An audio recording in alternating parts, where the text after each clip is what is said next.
Tammie, Meredith, Sid here with you on this Tuesday edition of Breakfast Television. Great to see you. At some point during yesterday's show, we got word of a news conference between Mayor Chow and Premier Ford. What time was that? When did that drop? Probably about 7 o'clock, I want to say. Yeah. So that got everyone's antennas up, as it should have. And what transpired was a fairly significant, not just announcement, but possible moment here for the city of Toronto going forward. And it's the New Deal for the city of Toronto. The province is taking control of the Gardiner and the DVP. So the upkeep and the maintenance can run up to like $7 billion for the city of Toronto. Money they don't have. That's now going back to the province. And Premier Ford was quick to say no tolls, which means we're so getting tolls.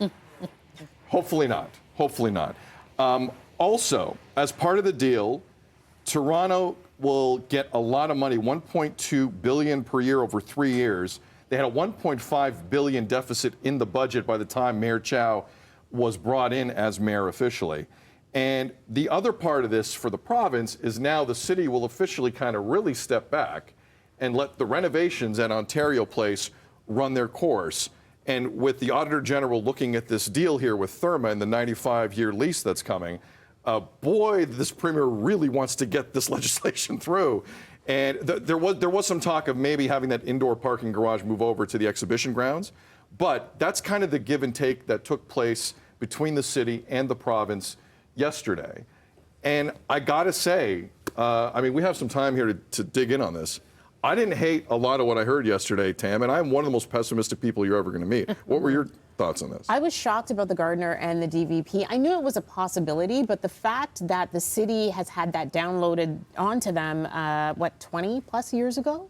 And we have talked about the Gardiner, especially the Gardiner, so much about rehabilitation, about the fact that it's crumbling, what to do with the east end of the Gardiner, the raised portion of it. The fact that is all now in the province's hand is a bit wild to me, that we've come to this point, and that this is in perpetuity. This is something that we will see savings on for years to come. When Olivia Chow was in studio last week, I did ask her about whether or not there is going to be news about this new deal. She said she was very confident, just smiling and saying very confident that there will be news to provide. I just did not realize it would be that significant. And I feel like the exchange, giving up on Ontario Place, in the end might be the way to go. This is the exchange to make if you need to save those billions on the roads. Yeah, well, I mean, Mayor Chow did say it is called Ontario Place, right? Which I thought was kind of it's true. On the nose and not wrong. It's very clear that Ford wants to get that through. That's for sure. And I do think that as we upload some of all the roads, that can open up more budget for things we really need in this city, like housing and transit. There were, allotments made for that as well. So it's definitely a historic deal. They're calling it that, and I see why. But I think thumbs up from what I've seen so far. I mean, I understand what was being negotiated there, and I think they both are getting what they want. And at the end of the day, $1.5 billion deficit, and we got to balance the budget here in Toronto. So she's got to make some moves.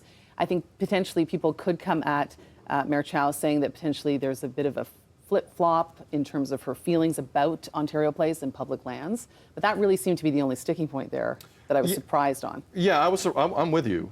But big picture, like, to go to your point, I'm with you 100% on this.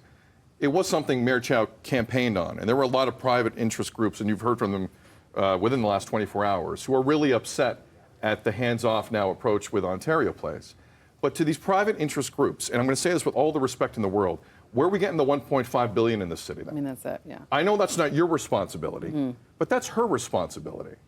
And the fact that I didn't know where Mayor Chow was going to pull this off in the next 2 years, let alone first 6 months of her time at City Hall. I give Mayor Chow all the credit in the world. This makes sense everywhere you look at it. I've given up on Ontario Place looking normal. It's not, but we got to move on because we got to pay for policing in the city and housing with more people coming in, especially if the feds aren't running to the table. So this works for me. I'll give, again, we're going to say this, I'm going to give Premier Ford credit. The one thing he always does is show an ability to work with basically anybody. That is a constant with this premier. Whether it's with the prime minister, whether it's businesses from around the world, it doesn't matter. This deal had to happen. They both had to give up some things. You know, politics is easy to get pessimistic about it. This kind of works. This is how it should go. what I thought. This city was in trouble, and this is big relief coming in. We'll see what the ramifications of it are, but I'm 100% for this. And to the mayor and the premier, well done. I think this had to happen. So I don't know how many more times I'm going to say that on the show, but I'm really happy with politicians today. Really happy. Let us know, feedback at breakfasttelevision.ca. Your thoughts on this pretty significant move for both the province and the city of Toronto.